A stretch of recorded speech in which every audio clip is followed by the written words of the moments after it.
안녕하세요.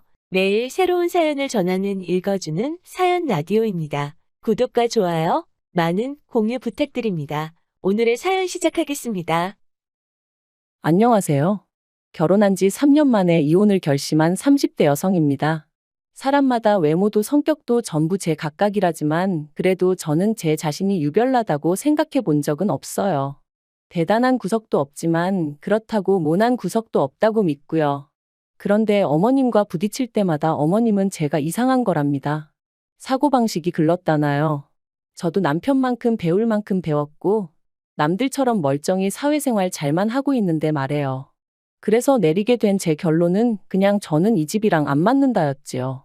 그리고 저리 싫으면 중이 떠나야지 어쩌겠어요? 그래서 이혼을 결심했습니다.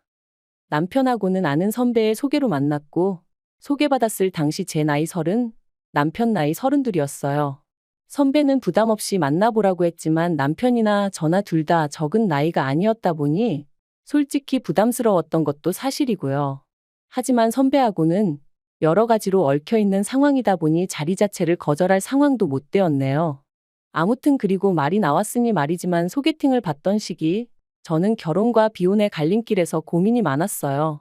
사실 친정부모님 두 분의 사이는 좋았지만 하루아침에 친할머니께서 이제 같이 살아야겠다며 저희 집으로 들어오셨고 그래서 졸지에 친정어머니가 10년 넘게 다니시던 직장을 관두시는 걸 보고는 여러 가지로 충격이 컸었거든요. 게다가 이후로도 친정어머니께선 친할머니 때문에 때로는 고모나 작은아버지의 부탁 때문에 많은 걸 이해하시고 포기하셔야 했는데 아무래도 그런 어머니를 보고 자라서 그런지 언젠가부터는 결혼하면 여자만 손해란 생각이 강해져 가더라고요. 하지만 막상 제가 성인이 되어 사회에 나와보니 저희 어머니와는 달리 또 많은 여자들이 결혼을 하고도 계속해서 자기 커리어를 이뤄나가는 거예요. 그래서 그때 뭐랄까, 사고방식이 올바른 남자를 만나면 가정도 이루고 내 커리어도 이어갈 수 있지 않을까. 그런 생각도 들더라고요.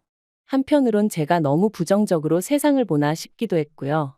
아무튼 그렇게 생각이 복잡하던 시기에 소개받은 게 남편이었네요. 남편은 저와 마찬가지로 직장을 다니는 평범한 회사원이었어요. 외모라던가 그런 건 모난 구석 없이 제 눈에는 나쁘지 않았고요.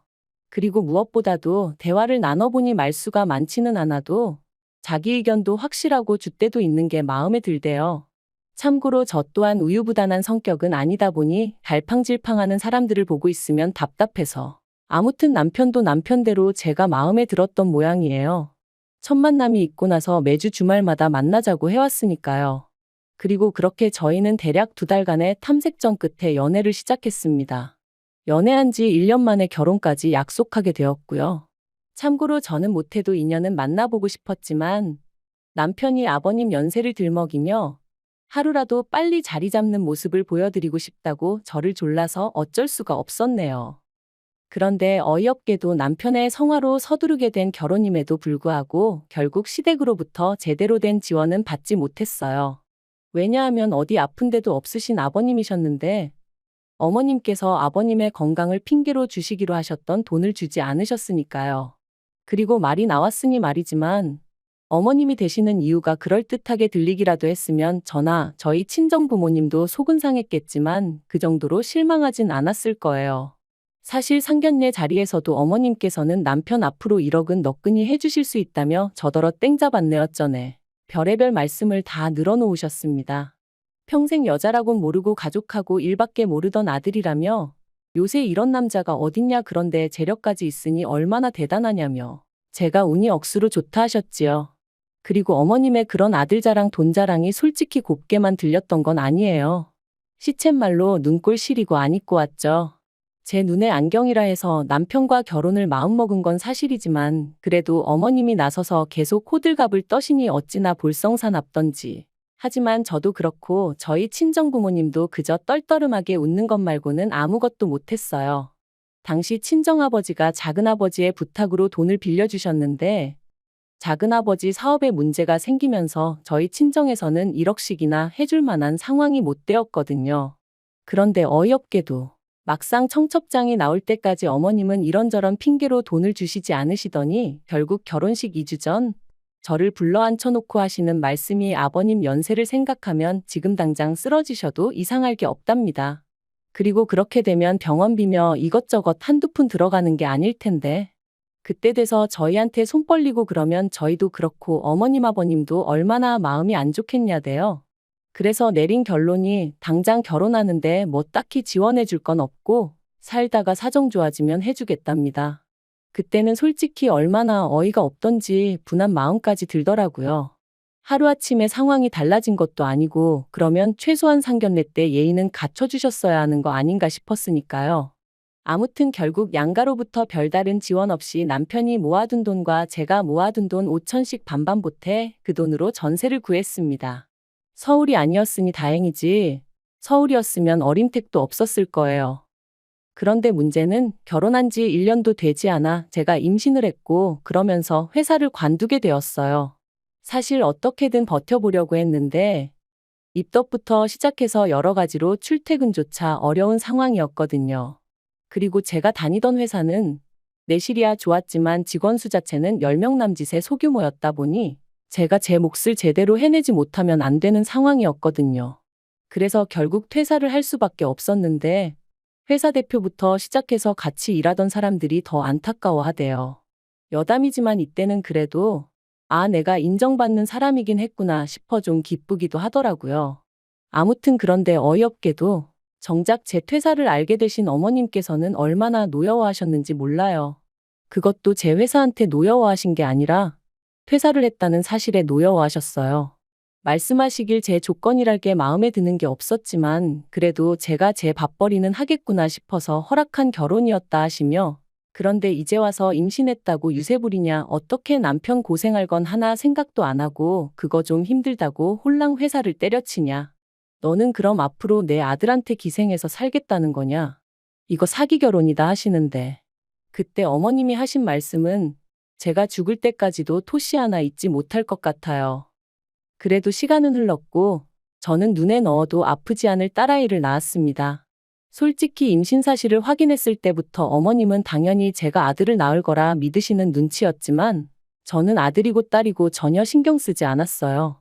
그저 건강한 아이였으면 좋겠다는 거 그리고 굳이 보태자면 남편이 아닌 제 눈을 닮았으면 좋겠다는 정도였지요. 그런데 제가 딸을 낳고 나니 어머님이 임신 내내 주시겠다 하시던 조리원비도 못 준다셨습니다. 제가 당신이 부탁해서 애를 낳은 것도 아니고 좋아서 낳은 건데 왜 몸조리를 당신이 시켜줘야 하냐는 핑계를 대시면서 말해요. 하지만 계획보다 일찍 아이를 갖게 된 것도 남편이 아버님 돌아가시기 전에 손주 한번 안겨드리고 싶다 해서 가진 거였거든요. 어머님도 거의 똑같은 말씀을 하셨었고요. 그래서 이때부터는 어머님이 뭘 하시건 간에 말 그대로 콩으로 매주를 쓴다고 해도 믿지 않겠다 다짐을 했죠. 그런데 이런 상황을 알게 된 친정부모님께서 어이없다 하시더니 제 계좌로 500만 원을 보내주셨습니다. 이 돈으로 산후조리원에 가라시면서 말해요.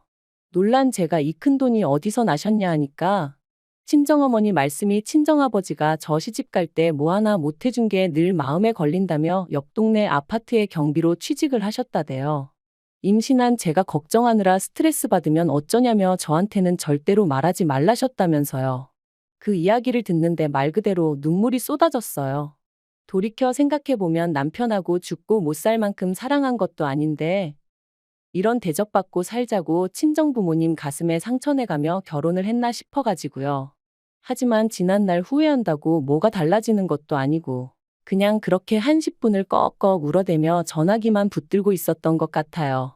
그런데 황당한 건 친정부모님한테 500을 받았다는 사실을 알고서는 남편이 했던 말이었습니다. 그렇지 않아도 자기도 너무 속상해서 산후조리원비로 어머님하고 크게 다퉜다며 어머님도 미안해하고 계신다더니 한다는 말이 어머님한테 한 번 기회를 드린다 생각하고 산후조리를 어머님한테 해달라고 하면 어떻겠냐대요. 그래서 제가 제정신이냐니까 산후조리를 꼭 집 아닌 다른 장소에 가서 해야 할 필요는 없지 않냐는 거예요. 그리고 덧붙이기를 대신 어머님한테는 산후조리를 도와주시는 거에 대한 감사한 마음으로 200만 원 정도만 드리면 서로 묵은 감정도 풀고 여러모로 좋지 않겠냐는데 아무리 애 아빠라지만 뭐 이런 인간이 다 있나 싶었죠. 그래서 말 그대로 남편한테 네가 사람이냐 그러고는 욕을 퍼부었어요. 산후조리원 일로 남편이고 시댁이고 정이 있는 대로 떨어졌고, 이후로 남편과는 애 때문에 산다는 마음으로 살았습니다. 어머님은 저에게 사과 비슷한 말 한마디조차 하신 적도 없으셨고, 저를 볼 때마다 애 키우는 게 유세냐, 남들은 돈도 벌고 애도 키우고 다 하더라. 그리고 그럴 때면 저도 언젠가부터 그럼 어머님이 애 봐주실 거냐 따지고 들고, 솔직히 봐주신다고 해도 맡길 생각도 없었지만 봐줄 생각도 없으신 분이 애도 키우고 돈도 벌어오라 타박을 하시니 저도 못할 말이 없더라고요. 그리고 이런 대화가 오갈 때마다 남편은 제 편을 들어주지 않았어요. 저더러 너도 이제 엄마니까 어머님 마음을 좀 이해해드릴 수는 없냐, 그런 식이었죠. 어머님 입장에선 졸지에 외벌이를 하게 된 아들이 얼마나 안쓰러우면 그러시겠냐면서요. 저는 남편이란 사람 하나만 믿고 결혼한 건데, 그리고 제가 일을 안 하고 싶어서 안 하고 있던 것도 아닌데 남편이 계속해서 어머님을 이해하라고만 하니 얼마나 섭섭했는지 모릅니다. 그런데 사람이 죽으란 법은 없다고 그 무렵 생각지도 못한 연락을 한 통 받았어요. 그건 바로 전에 일하던 회사 대표로부터 온 전화였죠. 저더러 어떻게 지내는지 묻더니 혹시 이직했냐대요. 저는 씁쓸히 웃으며 아이 때문에 아직은 어디 다닐 형편이 못 된다 했습니다. 그랬더니 그러면 아이 문제만 해결되면 복직할 수 있는 건지 묻더라고요. 대표가 말하길 회사가 다른 회사에 흡수합병이 되었고 그로 인해 사내 어린이집도 이용할 수 있게 되었답니다. 그리고는 늘 성실하고 열심히 일하던 제가 하루아침에 임신 때문에 관둔 게 늘 마음에 걸렸다는 거예요. 그래서 사내 어린이집 얘기가 나오자마자 저한테 연락해봐야겠다는 생각뿐이었다면서, 참고로 대표 또한 애엄마였기에 제 마음을 헤아려 준 게 아닌가 싶어요. 아무튼 그렇게 저는 전 직장으로, 하지만 훨씬 더 좋은 연봉과 복지를 보장받고 복직하게 되었습니다. 그리고 그때부턴 매번 네가 빈대냐, 내 아들한테 빨대 꽂았냐, 어쩌냐 하며 막말을 퍼부으시던 어머님도 더는 아무 말도 못하시대요. 남편도 중간에서 제대로 제 편 한번 들어준 적이 없다 보니 말을 아끼는 듯 했고요. 저는 내친김에 남편에게 살림과 아이에게 들어가는 생활비를 제외하곤 전부 다 각자 관리하자 선포했어요. 누군가는 저더러 남편이 외벌이할 때는 남편한테 생활비 다 써놓고 너가 돈 벌자마자 태도를 바꾸는 게 말이 되냐 할 수도 있지만, 한 번도 생활비 넉넉하게 타 써본 적 없고 남편한테 돈 타서 쓰는 동안 제대로 된 옷 한 벌 사 입어본 적 없습니다. 대부분이 식비와 아이 육아에 들어갔기에 저는 떳떳했고, 그래서 각출해서 관리하잔 소리도 할 수 있었던 거예요. 그리고 그렇게 생활을 이어간 지 2년째 되던 해 친정어머니의 환갑이셨습니다. 애시당초 남편에게 별 기대도 없었기에 같이 뭘 해야겠다는 계획도 세우지 않았어요. 아니나 다를까 남편도 저한테 장모님 생신인데 뭐 할 거냐 그런 건 묻지도 않았고요. 하긴 자기 부모님 생신도 제가 말해주지 않으면 깜빡깜빡하는 사람이었으니 뭘 기대했다면 기대한 제가 이상한 거였죠.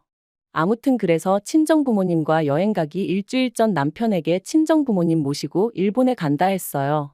친정어머니가 밥이나 한 끼 먹으면 되지 무슨 여행이냐 하셨지만, 그래도 온천 여행이라도 한번 시켜드리고 싶은 게 자식된 제 마음이었거든요.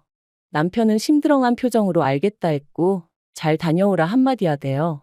말이라도 나도 같이 가야 되는 거 아니냐, 돈은 있냐 묻지도 않았고요. 기대가 없었다고 말은 하지만 왜인지 서운했던 게 사실이에요. 그런데 지난달 초였어요. 어머님이 연락을 해오셔서는 대뜸 친정부모만 부모냐면서 어떻게 네 부모만 데리고 여행을 다녀왔냐 소리를 지르시대요. 그래서 제가 그게 아니라 환갑이시라 겸사겸사 다녀왔다 했습니다. 그리고는 어머님이 혹시 걱정하실까봐 드리는 말씀인데, 어머님 아들 돈은 1원 한 푼 쓰지 않았다 했죠. 하지만 어머님께서는 그래도 그건 경우가 아니라며 화를 내셨고, 당신 환갑 때는 아무것도 못했다며 하소연을 하셨습니다. 황당한 건 어머님 환갑 때는 제가 이 집 며느리가 아니었는데 말이죠. 어머님은 저희 친정어머니보다 나이가 6살이나 많으셨거든요. 그래서 제가 그러면 칠순 때 챙겨드리겠다 하니까 칠순까지 얼마나 남았는 줄 아느냐며 무조건 지금이라도 지나간 환갑을 챙겨달라셨어요. 어이도 없고 환장하겠더군요. 그렇게 전화로 1시간 10분을 시달린 끝에 알겠다 했습니다. 그런데 곰곰이 생각해보니까 제가 그걸 왜 해드려야 하나 싶더라고요. 그래서 남편한테 여행은 좀 과한 것 같다니까 저더러 알아서 하랍니다. 자기는 어머님 환갑 때 100만 원 해드렸으니까 이 일과는 상관이 없다면서 말이죠. 그리고 강 건너 불구경하듯 말하는 남편의 모습을 보고 있으니 그동안 어머님과 제가 갈등이 있을 때마다 남의 일마냥 먼 산만 보던 남편의 지난 과거들까지 떠오르면서 더더욱 억울하고 분한 마음이 들더라고요. 그래서 저도 이대로는 못 넘어가겠다. 말 그대로 복수를 해야겠다 싶대요. 그래서 어머님이 저한테 이렇게 주신다며 잔뜩 기대하게 만드셨던 것처럼 저도 여행 일정이며 이런저런 이야기로 남편과 어머님을 잔뜩 들뜨게 만들었어요. 그리고 출발 하루 전날 남편과 함께 어머님 댁에 찾아가 갑자기 사정이 생겨 여행을 못 갈 것 같다고 통보해버렸습니다. 영문도 모르고 같이 간 남편이 눈이 휘둥그레져서 저를 쳐다보더라고요. 그리고 역시나 제 예상대로 말 그대로 난리가 났어요. 제가 당신을 가지고 놀았다면서 세상에 이런 법이 어딨냐 하시더니 약속을 했으면 지켜야지 사람을 뭘로 보고 이런 짓을 하냐면서요. 그래서 저도 지지 않고 저는 어머님 사정을 다 이해해드렸는데 어머님은 왜 저를 이해 못 해주시냐 서운하다 받아쳤습니다. 어머님이 저한테 하셨던 말씀처럼 제가 무슨 빚을 진 것도 아니고 마음 같아선 해드리고 싶었지만 안 되는 걸 어떡하겠냐고요. 그랬더니 어머님도 더는 아무 말씀을 못 하시긴 하대요. 하지만 이 일로 남편 입에서 이혼 소리까지 나올 줄은 솔직히 꿈에도 생각을 못 했습니다. 남편은 그저 저더러 너무하다며 어머님이 결혼할 때 돈 안 해주신 걸로 제가 이렇게 앙심을 품고 있을 줄은 몰랐다는 거예요.